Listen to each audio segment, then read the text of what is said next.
विधानसभा चुनाव के पहले चरण में पूर्वी सिंहभूम जिले के सभी 6 विधानसभा सीटों पर 18 अक्टूबर को अधिसूचना जारी होने के बाद नामांकन के अंतिम दिन तक कुल 132 प्रत्याशियों ने पर्चा दाखिल किया।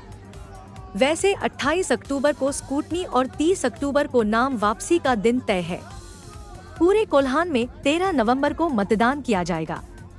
इधर नामांकन करने वालों में जुगसलाई विधानसभा क्षेत्र से भाजपा के बागी नेता विमल बैठा का भी नाम शामिल है।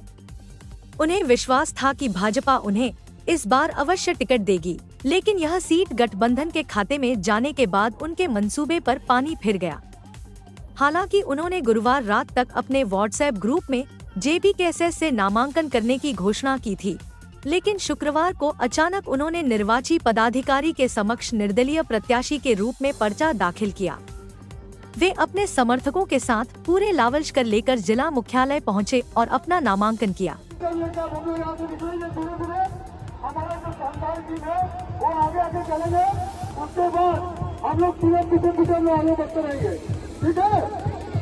वहीं जमशेदपुर के पोटका विधानसभा क्षेत्र से निर्दलीय प्रत्याशी के रूप में महेंद्र मुर्मू ने पर्चा दाखिला किया। उनके नामांकन कार्यक्रम में ढोल नगाड़े के साथ पोटका और डुमरिया से भारी संख्या में लोग शामिल थे।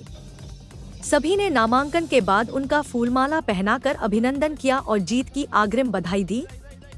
पत्रकारों से बातचीत करते हुए महेंद्र मुर्मू ने बताया कि जनता अगर उनका साथ देगी और जनता का आशीर्वाद मिला तो वे शिक्षा को पहली प्राथमिकता देंगे। इस क्षेत्र से पूर्व में भी कई विधायक बने, लेकिन उन्होंने शिक्षा पर ध्यान नहीं दिया। इस कारण आज भी कई गांव शिक्षा से वंचित है।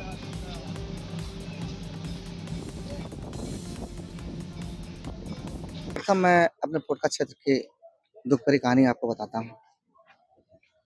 जल जंगल जमीन की सब बातें करते हैं, लेकिन यहाँ पर जंगल को ही काट दिया जा रहा है, जमीन को ही बेच दिया जा रहा है माफियाओं के द्वारा। और यहाँ पर जितने भी खेती सब है, जो एक साल में एक बार ही चाष होता है, और उसमें ना ही कोई कभी किसी के द्वारा हरित क्रांति को लाने का प्रयास किया गया है। यहाँ की शिक्षा व्यवस्था पूरी तरह बदहाल है, और यहाँ के स्वास्थ्य तो इतने लाचारी है कि आप पोटका पीछे से हो सच कहेगा मरने के लिए मजबूर है। यदि किसी गर्भ अवस्था में किसी महिला को यदि वहाँ पर लाया जाता है, उनका तकनीकी की कोई सुविधा नहीं है, डायरेक्ट आपको एमजीएम भेज देते हैं, सदर अस्पताल भेज दिया जाता है। एक गांव देहात का आदमी कहाँ जाएगा?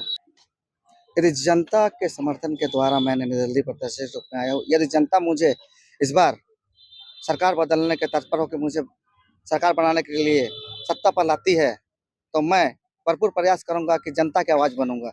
और